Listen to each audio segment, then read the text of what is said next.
పత్రికా మిత్రులందరికీ హృదయపూర్వక నమస్కారాలు.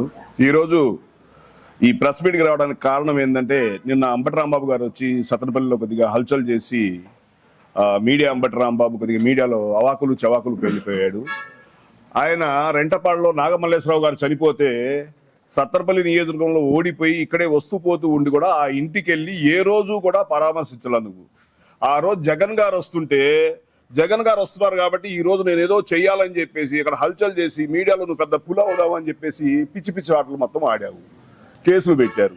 ఇప్పుడు ఇంకో విషయం, షాడో ఎమ్మెల్యే అంటున్నావు, ఎమ్మెల్యే మాజీ మినిస్టర్ గారు కన్నా లక్ష్మణ గారి గురించి మాట్లాడుతున్నావు, వైన్ షాపుల గురించి బార్ షాపుల గురించి మాట్లాడుతున్నావు.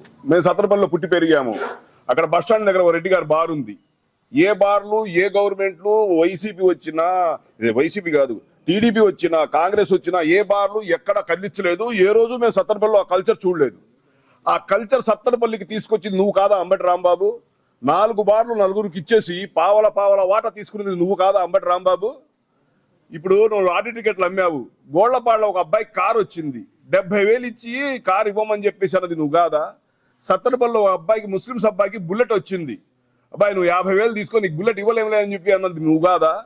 అసలు ఇలా మాట్లాడుకుంటూ పోతే సత్తెనపల్లికి వైన్ షాపులు వ్యాపారం చేస్తున్నారు, షాడో ఎమ్మెల్యే గారు చేస్తున్నారు. అసలు ఆ దారి చూపించింది ఎవరు సత్తెనపల్లికి? నువ్వు కాదా? ఇక్కడ ఓడిపోయావు, పారిపోయావు, కదిలితే ఇక్కడికి వచ్చేదో అవాకులు చవాకులు పేడి మీడియాలో నువ్వేదో అవ్వాలనుకుంటున్నావు తప్ప నీకు దమ్ముంటే రా సత్తెనపల్లికి. నీకు సత్తెనపల్లికి వచ్చే దమ్ము లేదు, సత్తెనపల్లిలో నిలబడే దమ్ము లేదు, సత్తెనపల్లికి వచ్చే పరిస్థితి లేదు. ఇంతకాలం అభివృద్ధి అంటున్నావా? ఏం అభివృద్ధి చేశావు నువ్వు? కన్నా లక్ష్మణ గారు ఎమ్మెల్యే అయిన మరుక్షణం 8 కోట్ల రూపాయల మున్సిపాలిటీ ఫండింగ్ మొత్తం తీసుకొచ్చేసి టౌన్ మొత్తం ఇచ్చారు. నువ్వు ఎందుకు మురగబెట్టావు? అసలు అభివృద్ధి అంటే తెలుసా నీకు? ఏ రోజైనా ఒక ప్రాజెక్ట్, ఒక రోడ్డు, అసలు ఏ రోజైనా చిన్న పని చేసావు సత్తెనపల్లికి? నువ్వు ఏ మొహం పెట్టుకుని సత్తెనపల్లికి వస్తున్నావు అంబటి రాంబాబు? మీడియాలో వాక్కోవడం కోసం వస్తున్నావా? ఈసారి సత్తెనపల్లికి వస్తే అవాకులు చవాకులు పెడితే మర్యాదగా ఉండదు. పిచ్చిగా నోరు అదుపులో పెట్టుకో అంబటి రాంబాబు, లేకపోతే ఈ అవాకులు చవాకులకి ఈసారి వేరే రకంగా ట్రీట్మెంట్ చెప్పాల్సి వచ్చింది. మీడియా ముందుకు వచ్చి నువ్వు లేని పని ప్రోగ్రాం పలికితే నువ్వు హీరో అనుకుంటున్నావు. నువ్వు మీడియా ముందు మాట్లాడుకోవడం, ఫోన్లో సొల్లు కబుర్లు తప్ప అభివృద్ధి అంటే తెలుసా నీ బతుక్కి? ఒకటే మీడియా భంగంగా చెప్తున్నాము, అంబటి రాంబాబు నోరు అదుపులో పెట్టుకుంటే మర్యాదగా ఉంటది. లేకపోతే సత్తెనపల్లి ఆడబిడ్డలు అంత తేలిక నిన్ను వదిలిపెడతారు అనుకోబాకు.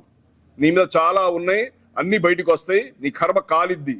ఖబర్దార్ అని చెప్పేసి అంబటి రాంబాబుని హెచ్చరిస్తూ సెలవు తీసుకుంటున్నాను.